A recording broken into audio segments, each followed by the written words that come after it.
زندگی میں کبھی بھی وہ پریشان نہ ہو، زندگی میں کبھی بھی وہ مشکلات کا شکار نہ ہو۔ انسان عروج چاہتا ہے، انسان سکون چاہتا ہے، انسان خوشیاں چاہتا ہے، انسان ترقی چاہتا ہے، اور اس کے لیے انسان بہت محنت کرتا ہے۔ کون انسان ہے جو خوش نہیں رہنا چاہتا؟ کون انسان ہے جو ترقی نہیں چاہتا؟ کون انسان ہے جو کامیابی نہیں چاہتا؟ آج میں آپ کو کامیابی، خوشی، ترقی اور راحت اور سدا عیش اور آرام کے لیے ایک ہی نسخہ بتاؤں گا۔ اگر آپ ہمیشہ کی ترقی، عروج، کامیابی اور کامرانی چاہتے ہیں تو یاد رکھیں، دنیا کے کامیاب لوگوں کی زندگی کو آپ دیکھیں، اور اگر آپ ناکامی سے بچنا چاہتے ہیں تو دنیا کے ناکام لوگوں کو آپ دیکھیں۔ پوری دنیا میں کامیابی کیوں ہے اور پوری دنیا میں ناکامی کیوں ہے؟ تو جس وجہ سے ناکامی ہے اس سے بچو، اور جس سے کامیابی ہے وہ کام کرو، تو آپ ہمیشہ کامیاب رہیں گے۔ آپ دنیا کے وہ لوگوں کو دیکھیں جو ہمیشہ خوش رہے، وہ کیوں خوش رہے معلوم کیجئے، اور آپ پھر ہمیشہ خوش رہ سکتے ہیں۔ جو ہمیشہ عیش و آرام میں رہے ان کو دیکھو کہ ان کو آرام اور عیش کیوں ملا، آپ اسی کو دیکھیں۔ ناکام ہونے والوں کو دیکھیں کہ ناکامی کے پیچھے راز کیا ہے۔ تو آپ کو بتاؤں، جب سے دنیا بنی ہے اس دن سے لے کر کے آج تک، اور انشاءاللہ آج سے لے کے قیامت تک، خوشیوں کا، کامیابیوں کا، ترقیوں کا، راحتوں کا، آرائشوں کا، آسائشوں کا سب سے بڑا راز یہ ہے کہ جس نے کسی کی دعا لی، اللہ نے دعا کی برکت سے انسان کو نعمتیں عطا کی، اور جس نے کسی سے بد دعا لی، بد دعا کی وجہ سے خوشیاں غموں میں تبدیل ہو گئی، بہاریں روٹ کر کے خزاں میں تبدیل ہو گئی، کامیابیاں ناکامیوں میں تبدیل ہو گئی۔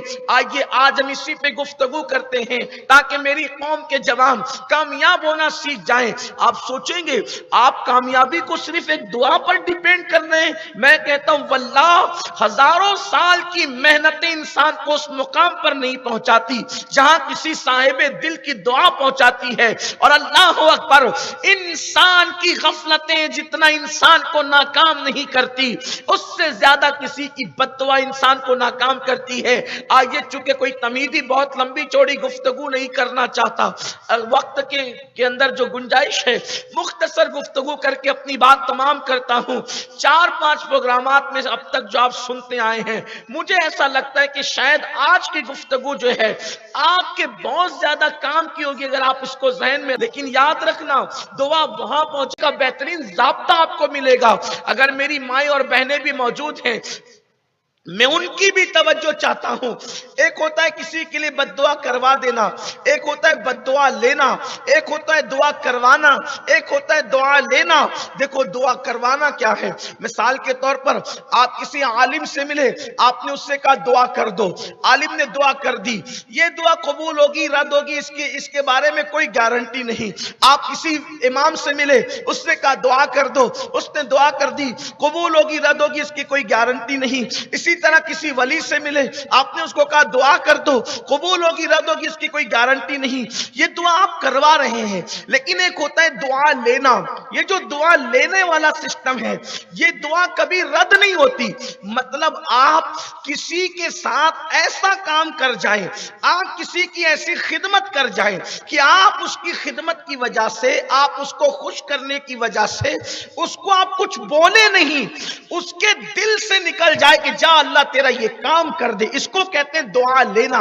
مثال کے طور پر دیکھیے میں آپ کو بتاتا ہوں دعا لینا کیسے ہوتا تھا، اور دعا جس کو مل جاتی ہے پھر اس کی ترقی کیسے ہوتی ہے۔ ذرا دھیان سے سنیں، آج کل کے نوجوان لڑکوں کو اگر کوئی بوڑھا مل جائے، کوئی داڑھی والا مل جائے، کوئی عالم مل جائے، کوئی کرتے پاجامے والا مل جائے، کوئی ٹوپی والا مل جائے، تو لڑکے اس کا مذاق اڑاتے ہیں۔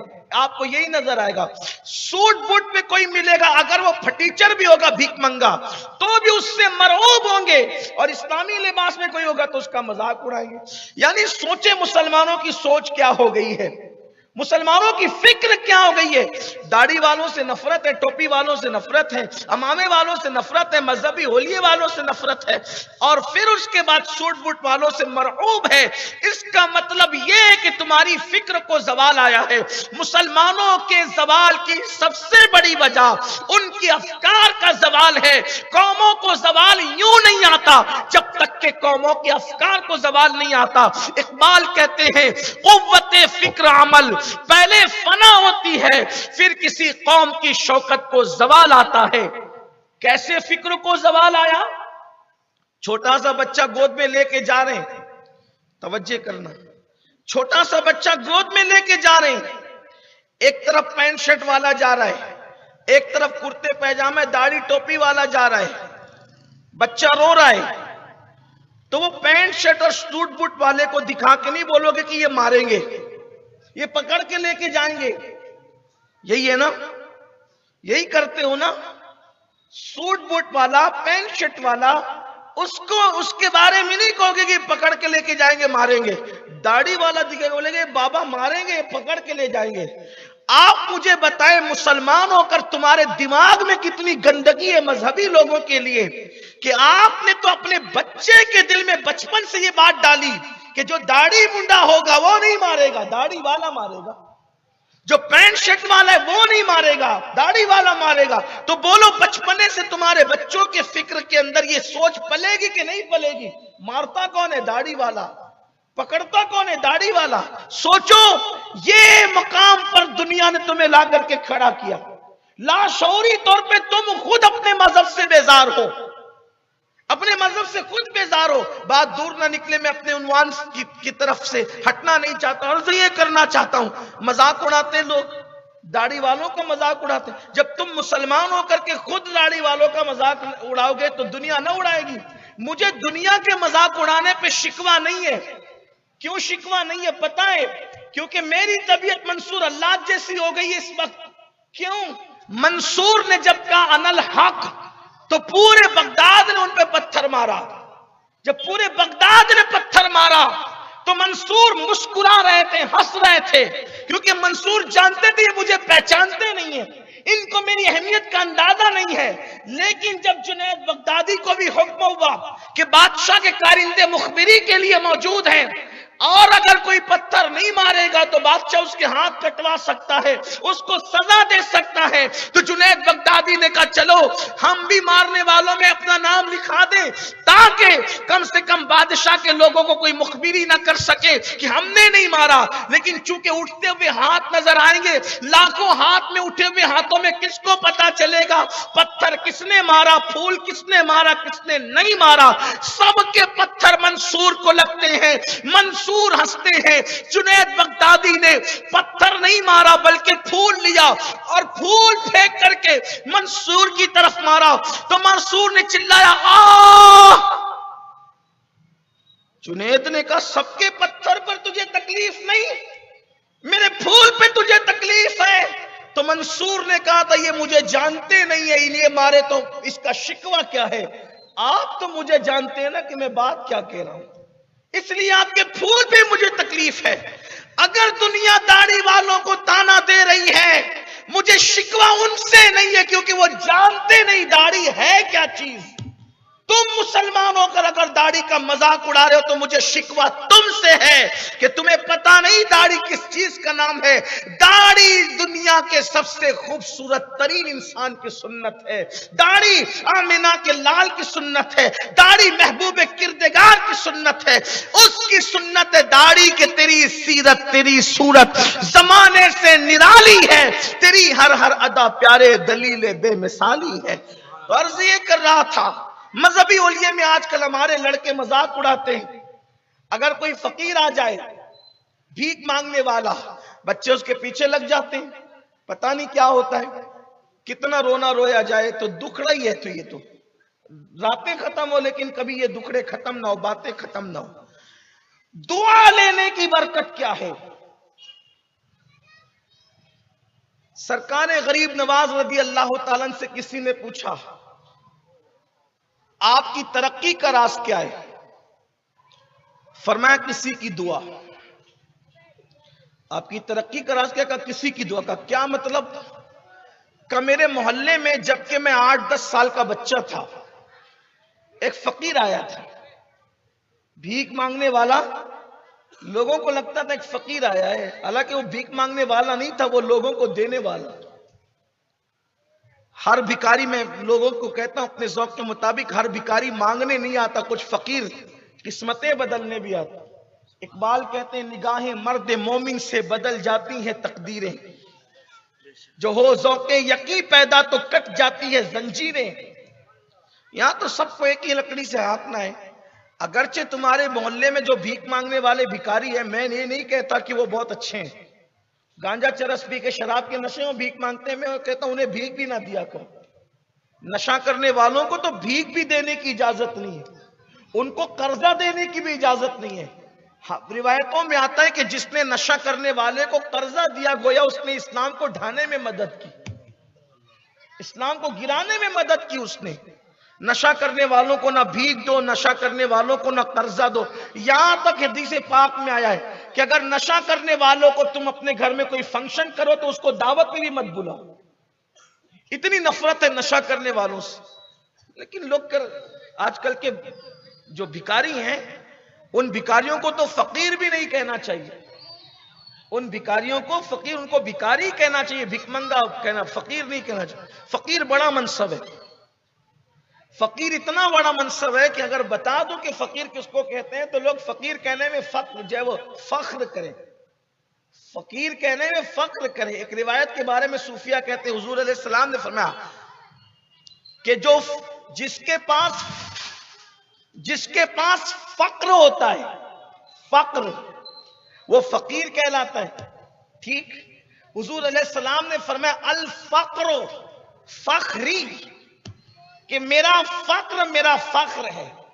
اگرچہ محدثین نے اس پر کلام کیا، لیکن صوفیہ کے یہاں خود داتا صاحب رحمت اللہ علیہ کے نزدیک یہ روایت ثابت ہے، داتا علی حجویری رحمت اللہ علیہ کے نزدیک روایت ثابت۔ صوفیہ اور محدثین میں کچھ معاملات میں روایت لینے کے حوالے سے الگ الگ ان کا رنگ ہے، لیکن میں اس کی طرف نہیں جاتا۔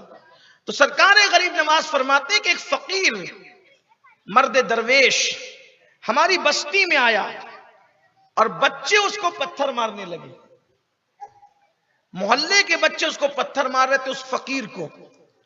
میں نے دیکھا کہ بچے پتھر مار رہے تھے، میں بھی بچہ تھا، میں نے ان کو اپنے باغ میں بلا لیا۔ میرے پاس ایک باغ تھا، پنچکی تھی، انگور کا باغ۔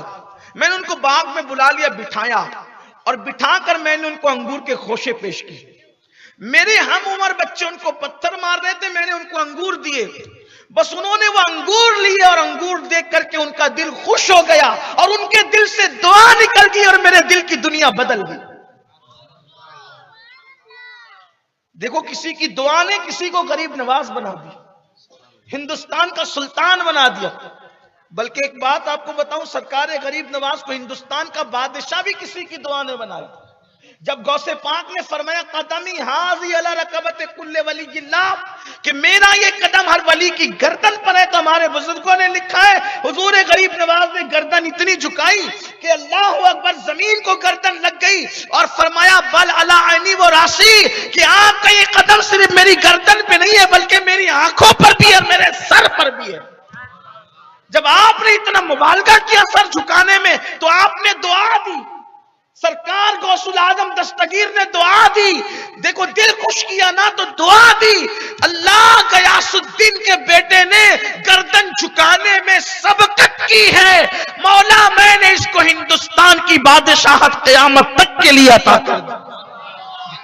دیکھیے آپ، یہ دعائیں ہیں، دعائیں کہاں کہاں لے جا رہی۔ ابھی میں نے وہ فقرہ پڑھا غوث پاک کا، قدمی حاضی علی رقبت کل ولی اللہ، اس میں بھی کسی کی دعا ہے۔ اب آپ آگے بڑھتے جائیں، دیکھو یہی کہتے ہیں دعا لینا سیکھو، دعا کروانا نہیں۔ یہ مل مل کے کہتے ہیں دعا میں یاد رکھنا، دعا میں، ارے یہ دعا میں یاد رکھنا چھوڑو، وہ دعا میں اللہ کو یاد رکھے کہ تجھے یاد رکھے، وہ دعا میں یاد رکھنا ٹھیک ہے، وہ دعا کرے گا تو اللہ کو یاد رکھے گا کہ تجھے یاد رکھے۔ کام ایسے کرو کہ دل سے دعائیں نکلے، وہ دعا اصل ہے۔ اس دعا کی تاثیر ہے. بہویں ساسوں کی دعائیں لیں، اولاد ماں باپ کی دعائیں لیں، اسی طریقے سے پڑوسی کی دعائیں لینا سیکھو. درجنوں سال کی محنت اس منزل پہ نہیں پہنچائے گی جہاں دعائیں پہنچائے گی. ہر ایک آپ کسی بھی ترقی یافتہ شخصیت کو لاؤ، میں اس کے پیچھے دعا نہ ثابت کر دوں تو پھر کہیں جو بے دعا ہے وہ بے فیض ہے. جو دعا والے ہیں دیکھ لینا ان کو. آپ دیکھیں کسی ہر ترقی یافتہ آدمی کے پیچھے دعا. ہندوستان کا بہت بڑا بادشاہ سلطان شمس الدین التمش، اتنا بڑا بادشاہ گزرا کہ اس کے روب کی دھمک جو ہے وہ شرق سے لے کے غرب تک تھی. التمش بادشاہ کیسے بنے؟ وہ تو ایک غلام تھے. شمس الدین التمش بادشاہ کیسے بنے؟ غلام تھے. خواجہ قطب الدین بختیار کاکی اور شیخ شہاب الدین عمر سہروردی دونوں ایک درخت کے نیچے دونوں بزرگ بیٹھ کے باتیں کر رہے تھے. ان کے مالک نے، شمس الدین کے مالک نے کہا کہ بیٹا ذرا جلدی جانا، فلاں کام کر کے آنا. یہ گھوڑا لے کر کے نکلے تو دیکھا کہ دو اللہ والے بیٹھے ہوئے. سوچا یہ نیچے بیٹھے، میں اوپر بیٹھ کر کے چلا جاؤں. توجہ کرنا میرے جوانوں، توجہ کرنا. دیکھو اللہ اکبر، اس دور کے جوانوں کی سوچ کیا تھی، آج کے جوانوں کا حال عجیب ہے. اس دور کے جوانوں کی سوچ کیا تھی؟ اللہ اکبر، دو اللہ والے زمین پہ بیٹھے ہیں اور میں گھوڑے پہ بیٹھ کر کے جاؤں. وہ دور سے دیکھ کر کے گھوڑے سے نیچے اترے، اس کی لگام پکڑی اور جھک کر کے گئے، دونوں کو سلام کیا. بابا قطب نے فرمایا دیکھو دلی کا بادشاہ جا رہا ہے، دلی کا بادشاہ جا رہا ہے. کسی نے ٹوکا حضرات وہ تو کوئی غلام ہے. غلام وہ کیا؟ فرمایا فقیر کی زبان سے نکل گیا، جس نے ہمارا ادب کیا اللہ سے دعا اللہ اس کو دلی کا بادشاہ بنا دے. غلام دلی کا بادشاہ بنا کسی کی دعا سے. دیکھو یہ دعا ہے ترقی میں دعا. میں نے ابھی پڑھا نا غوث پاک کا فکر قدمی حاضر رکبت کل ولی اللہ، اس کے پیچھے بھی بیک گراؤنڈ دعا کا ہے. حضور غوث پاک کی جوانی کی شروعات تھی، بغداد کے مدرسہ نظامیہ میں زیر تعلیم تھے. آپ فرماتے ہیں دیکھیے یہاں سے آپ کو دعا اور بد دعا کا معاملہ سمجھ میں آئے گا. کسی کی بد دعا مت لینا، ہو سکے تو جانور کی بھی بد دعا مت لینا، کسی کی بد دعا نہ لینا. آج کل کے یہ نوجوان لڑکے جوانی کے نشے میں کچھ لڑکیوں سے دوستی کرتے ہیں، افیئر کے نام پہ، محبت کے نام پہ، پھر ان کے جسموں سے کھیلتے ہیں، پھر ان کی آبرو سے کھیلتے ہیں، ان کے ساتھ شادی کے وعدے کرتے ہیں، پھر انہیں چھوڑ دیتے ہیں یوز کر کے. ایسے جیسے بھورا کسی پھول کا رس چوس کر کے دوبارہ اس کی طرف رخ نہیں کرتا، تتلیاں کسی پھول سے کھلواڑ کر کے اس کے حسن سے اس طرف رخ نہیں کرتے. جوانی میں تو کر دیا، لیکن ان کے دلوں سے جو بددعائیں نکلتی ہے نا، پھر وہ تمہیں کہیں کا نہیں رکھتی. اس کو زندگی کی خوشیاں کبھی نہیں مل سکتی جس کے پیچھے کسی کی حق بد دعا ہے. بد دعا اگر حق ہے تو آپ کبھی سکون کی سانس نہ لے سکیں گے. یہ سالن میں نمک زیادہ ہونے پر، یہ میکے سے لیٹ آنے پر، چھوٹی چھوٹی باتوں پر جو عورتوں کو طلاق دیتے ہو نا غرور اور گھمنڈ میں، جب وہ کروٹیں بدلتی ہے طلاق کے بعد، اس کی ہر کروٹ تمہارے لیے بد دعا بن جاتی ہے. میں نے بے قصور عورتوں کو طلاق دینے والوں کو گھر گھر بھیک مانگتے دیکھا ہے. اسی مالیگاؤں کے اندر گھر گھر بھیک مانگ. لوگ جوانی کے نشے میں کچھ بھی کرتے ہیں، لیکن اللہ کو ظلم پسند نہیں ہے. حدیث پاک میں آتا ہے، اللہ کے رسول علیہ السلام فرماتے ہیں اگر کوئی سینگ والی بکری بغیر سینگ والی بکری پہ ظلم کرے گی، اللہ اس کو بھی ظلم کا بدلہ دے گا. ایک پہاڑ دوسرے پہاڑ پہ ظلم کرے گا، اللہ اس پہاڑ کو پگھال دے گا.